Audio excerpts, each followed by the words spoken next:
Ann Marion was the trail boss. The first time the herd was on this pavement and on these bricks.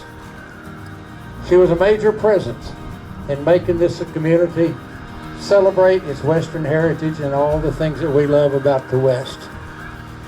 But she will continue to influence our lives in a very positive manner for generations to come because of her contributions to her city, her community, her state, and the nation, and especially to all of us who were fortunate enough to call her a friend. Ann was truly one of Fort Worth's special sisters. She contributed so much to our community, giving back to everyone around her.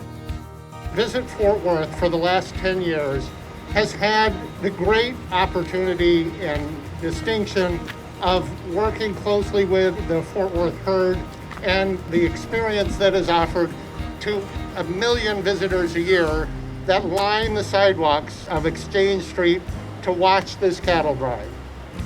It is so important that as we tell the story of this city, that we make sure that we honor and respect this iconic representation of how our community began.